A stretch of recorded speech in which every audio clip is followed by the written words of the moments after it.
how should we be dealing with each other instead of the name calling, the call out culture.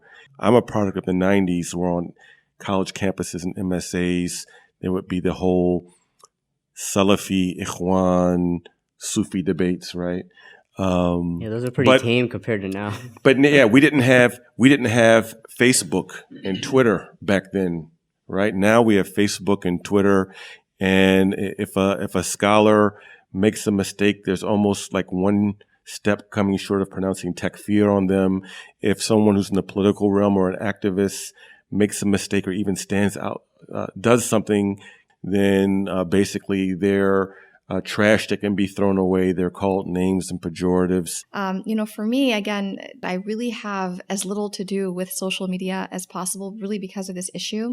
And then we have this free-for-all where, like you said, Imam Dawood, people are just sort of behaving and speaking in ways that are unconscionable, where I'm assuming that if they were actually face-to-face, ideally having this conversation over lunch or tea or coffee or whatever, that they would, I would imagine, never dream to utter such things.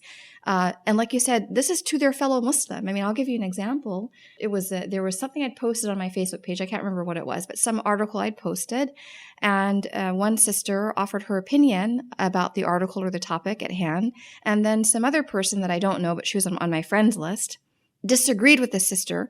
And instead of voicing her disagreement in appropriate terms, my jaw dropped and I realized that she had actually unleashed a 4-letter bomb against this other sister.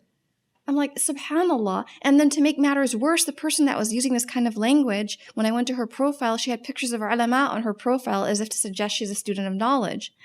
So I had to, as you can imagine, delete the post, unfriend the offending person. I sent her a message telling her why I was unfriending her, and I had to apologize to the other. I mean, I don't know. I probably came up maybe in a more innocent time, but I came up in a time when the idea of a Muslim like using foul language was unthinkable, and the idea of using it against another Muslim was even more unthinkable. And this is where we find ourselves today. We don't even know the basics of engagement. The Prophet ﷺ tells us that the Muslim is the one who all people, min lisanihi wa yadihi, from their tongue, their rhetoric, and their hand. Either it's verbal violence or physical violence. And he ﷺ says, لَيْسَ الْمُسْلِمُ بِبَذَّاءٍ. A Muslim is not someone who uses foul language. So it's really fascinating to watch the online engagement that Muslims have. You know, they estimate somewhere around 85% of communication is nonverbal. And part of that nonverbal communication, when we have it person to person, is we have these things in our brains called mirror neurons. So as I talk to you and I look at you, my brain is activating based on your physical features and your reactions to me. And so I actually tailor my engagement with you based on how you're reacting. And all of that is dismissed in online. You don't see any of that. You're engaged based on just emotions, nufus, and you're not seeing the reaction of the other person. And it's basically, like you say, it lends itself to this way of engaging with the other, 4-letter word bombs being dropped. And again, the platform, as Imam Dawood and Dr. Ghailan are saying, doesn't lend itself to that at all, to being silent. It is really literally the loudest person who's making the most noise and being the most obnoxious, who's able to kind of sort of stir up the most attention. And that's the problem there.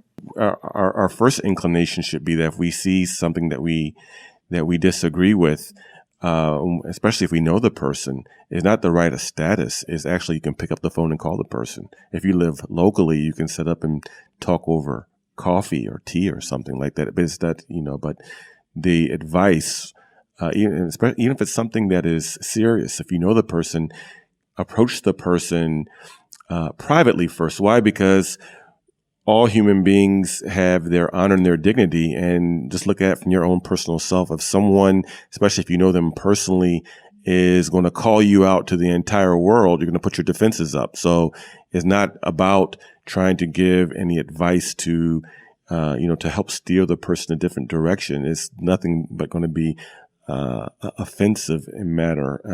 And also, in this nasiha that we have, or even if we have some disagreements about something in the deen, much less politically, I would suggest to read the conversations that Al-Layth ibn Sa'ad had with Imam Malik. May Allah be pleased with them both.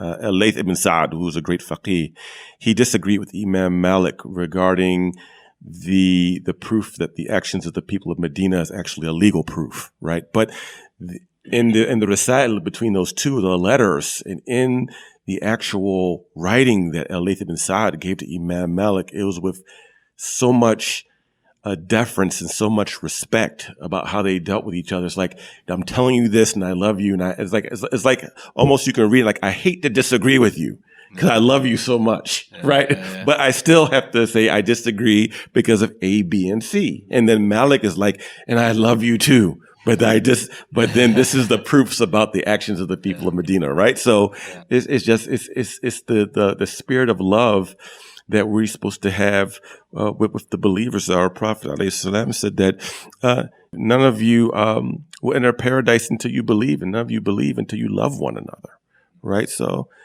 we have to show love, even in times of disagreement. To listen to the full episode, please visit Imanwire.com.